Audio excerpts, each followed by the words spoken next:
ఈరోజు మార్నింగ్ ఒక పేషెంట్కి ట్యూబర్క్యులోసిస్ ఉన్నట్టు మనం గుర్తించాం. సో వాళ్ళ పేషెంట్ అటెండెన్స్ వాళ్ళ వైఫ్ వచ్చి అడిగిన క్వశ్చన్ ఏంటి అంటే, సార్ నాకు కూడా టీబీ వచ్చిందో లేదో తెలుసుకోవడం టెస్ట్లైనా ఉంటాయని అడిగారు. ఎస్, మనకి టీబీ పేషెంట్స్కి దగ్గరగా ఉన్న వాళ్ళకి టీబీ వ్యాధి అనేది వచ్చిందా లేకపోతే టీబీ ఇన్ఫెక్షన్ అనేది వచ్చిందా అనేది కనుక్కోవడానికి కొన్ని టెస్టులు ఉన్నాయి. అవేంటి అంటే ట్యూబర్క్యులస్ స్కిన్ టెస్టింగ్ అని చెప్తాం, అండ్ ఇగ్రా టెస్టింగ్ అంటాం, టీబీ టెస్ట్ అని చెప్తాం అనమాట. ఈ మూడిట్లో 2 స్కిన్ ప్రికింగ్ టెస్ట్ అంటాం అనమాట. స్కిన్ మీద చెక్ చేస్తాము, ఇంకోటి బ్లడ్ టెస్ట్ ఉంటాయి. వీటి ద్వారా ట్యూబర్క్యులోసిస్ ఇన్ఫెక్షన్ ఉందో లేదని చెప్తాం అనమాట. ఇన్ఫెక్షన్ అంటే మనకి ట్యూబర్క్యులోసిస్ అనే బ్యాక్టీరియా మన బాడీలోకి ఎంటర్ అయింది కానీ డిసీజ్ రాలేదు.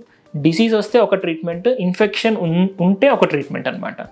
సో మనకి టీబీ ఇన్ఫెక్షన్ వచ్చినప్పుడు ఎవరికి ఆ ట్రీట్మెంట్ ఇవ్వాలి, దాన్ని ట్యూబర్క్యులోసిస్ ప్రివెంటివ్ థెరపీ అంటాం అనమాట. డిసీజ్ రాకుండానే ట్రీట్మెంట్.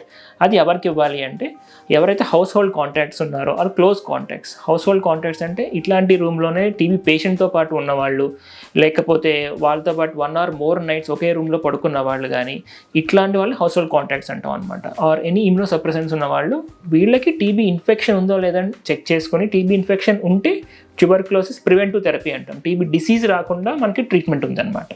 Thank you.